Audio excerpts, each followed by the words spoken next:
Oke guys, balik lagi di Gearhead Heaven and Hobbies. Jadi, kalau misal kalian bosen sama diecast Lancer, ini adalah alternatif untuk kalian, ya kan? Atau mungkin kalian mau ngelengkapin koleksi Mitsubishi kalian, ya kan? Nah, ini salah satu yang menurut gua layak untuk ada di koleksi kalian. Untuk menemani misal Lancer, ya kan? Atau Pajero Evolution. Nah, jadi ini salah satunya gitu. Oke, jadi ini adalah Galen VR4 keluaran Bliss Kala 164 seperti biasa. Oke. Nah, jadi ya ini sebenarnya barang event, ya kan. Nanti ada logonya event apa. Sebelumnya kita bahas dulu dari packagingnya. Oh ya, ini gue beli di harga sekitar 450 ribuan gitu. Karena memang ini barang event ya. Jadi lebih ke arah just tip sebenarnya menurut gue gitu. Nah, untuk paper sleeve-nya ya seperti biasa cuman ada logo Bliss, ya kan, yang mana ini merupakan brandnya, terus Kala 164. Kemudian di bagian atasnya kosong dan di bagian belakangnya ada logo Bliss, ya kan. Dan di sini baru tertulis bahwa ini merupakan barang event dari HEC 2025. Jadi atau Hobby Expo China gitu. Jadi ya ini barang event, makanya jatuhnya lebih ke just tip sih menurut gue gitu. Langsung kita bahas diecast-nya. Oke, sebelumnya gue bahas dulu akriliknya kayak biasa. Jadi untuk akriliknya umum ya, kayak akrilik pada umumnya. Namun base-nya ini sebenarnya bukan plastik melainkan resin. Jadi kalau misal kalian on hand ya, kalian pegang, itu agak sedikit berat menurut gue dibanding plastik pada umumnya gitu. Simpel aja sih sebenarnya. Oke, jadi langsung aja kita buka base-nya. Bahas soal base-nya dulu nih, ya kan. Jadi di base-nya ini karena base-nya tadi untuk resinnya warna putih, namun ditatakannya ini adalah warna hitam dan ini hitam mid lah sebenarnya. Terus di sini juga ada grafiran dari brand sendiri gitu. Jadi kalian bisa lihat nih ya, di sini ada tulisan Bliss, kemudian Mitsubishi Galen VR4 limited edition 290 per 599. Jadi ini item ke 290 cuy gitu. Oh ya, jadi gue beli di warna putih seperti yang kalian bisa lihat. Aslinya pada saat rilis di event kemarin itu, ini rilis berbarengan dengan yang warna hitam kalau gue nggak salah, jadi hitam putih. Nah, gue lebih memilih untuk yang warna putih karena ya sejatinya biasanya Evolution itu kan lebih ke identik sama warna putih gitu. Oke. Nah, kita bahas dulu bagian depannya nih. Jadi untuk bagian depannya sendiri, menurut gua cukup detail, ya kan. Jadi untuk headlightnya ini udah pasti jelas mika terpisah dan juga di sini ada detail dari lampu sen ya kan.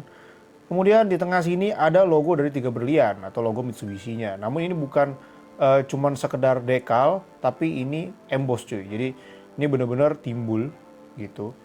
Ya kan. Nah, di samping sini ada fog lamp dan tengah-tengah sini ada plat nomor, ya kan. Jadi kalian nggak perlu nambah lagi nih untuk plat nomornya, di sini udah ada gitu. Ya kan. Dan di sini ada detail dari intercoolernya di bagian bawah. Gitu kurang lebihnya.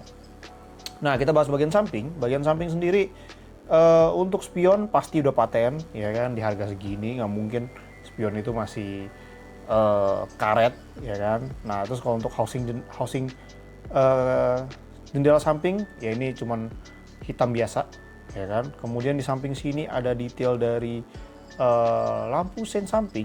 Kalau dulu kan memang kita tahu ya, lampu sen samping itu masih di bagian bawah sini, nggak seperti sekarang yang sudah di spion, ya kan. Nah, di sini juga ada detail dari handle pintunya, ya kan. Jadi lumayan lah untuk detailnya sebenarnya sih. Kemudian untuk kayak kakinya di sini juga udah ada velg yang menyerupai dari velg VR4. Dan juga dalamnya kalau misalnya kalian bisa lihat itu juga ada kaliper dan juga disc brake dari diecast sendiri gitu. Jadi untuk cuman karena memang warnanya sama-sama silver jadi nyaru nggak kelihatan, kurang lebih kayak gitu. Oke, kita ke bagian belakang. Nah, bagian belakang ya seperti ini aja. Perbandingannya seperti ini aslinya. Nah, ini untuk versi diecastnya gitu. Untuk stop lamp udah pasti sama seperti depan, ini juga udah terpisah, ya kan, seperti halnya VR4, ya kan. Terus juga untuk detail dari emblem dan tulisan dan lain-lain itu sama seperti halnya emblem 3 berlian di depan. Jadi sini juga sama, di belakang ini emboss, ya kan? Bukan cuman stiker. Nah, cuman di belakang sini untuk plat nomornya ini berbeda, nggak kayak di depan. Kalau di depan itu kan memang dia punya fitting sendiri ya untuk plat nomornya. Sedangkan kalau di belakang ini kayak cuman dikal gitu. Jadi ya plus minus lah, ya kan. Dan di bagian atasnya sini sudah ada spoiler yang ada detail high mount stop lampnya, atau sebenarnya ini kayak real fog lamp lah kalau misalnya kita bisa bilang di bagian spoilernya gitu. Terus juga ada detail dari mufflernya satu buah. Kita ke bagian atas. Nah, untuk bagian atas sendiri ini juga udah detail, namun memang mobil pada saat itu ya simple aja sih gitu. Jadi ya basic, atasnya polos, cuman ada detail 2 buah. Jadi ya ini buat ya kalau kita bilang kecutan air lah gitu detailnya di warna hitam. Kurang lebih seperti itu. Nah, untuk bagian base-nya ini jujur gue amazed sih. Karena untuk detailnya itu ala-ala kayak pipingnya ya, mulai dari front piping, center piping, sampai muffler itu detail banget. Nah, bahkan untuk chrome-chrome itu jelas, kalian bisa lihat ya kan, bahkan ada katalis dan lain-lain. Ini oke banget sih menurut gue. Jadi kalau misalnya kalian tanya bannya rolling atau enggak, ini bannya rollingnya mulus cuy. Tuh kalian bisa lihat ya. Tuh, ya kan, tuh, depan belakang. Ini rollingnya mulus banget asli. Jadi menurut gue ini one of the best purchase lah ya. Jadi karena memang kenapa gue nggak bisa skip diecast ini gitu. Karena ini merupakan salah satu mobil yang gue memang berharap banget ada versi diecast ya. Dan akhirnya terwujud melalui brand Bliss ini cuy. Gitu. Jadi ya inilah alasannya kenapa gue nggak bisa skip item ini. Kurang lebihnya kayak gitu.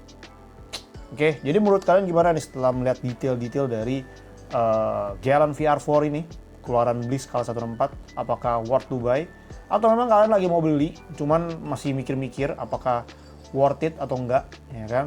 Nah, mungkin memang sekarang kalau misalnya kalian mau cari just tip-nya mungkin memang udah nggak ada, ya kan? Tapi mungkin kalian bisa nyari di forum-forum Facebook, yang mana mereka mungkin masih jual ya, untuk item ini. Kalau misalnya menurut kalian oke setelah nonton video ini, kalian bisa langsung aja beli gitu. Jadi ya itu semua tergantung kalian lah. Mungkin itu aja video gue mengenai Mitsubishi Galant VR4 keluaran Bliss K164, ya kan. Nextnya gue masih akan tetap nge-review diecast keren lainnya. Oke, see you on the next video. Bye.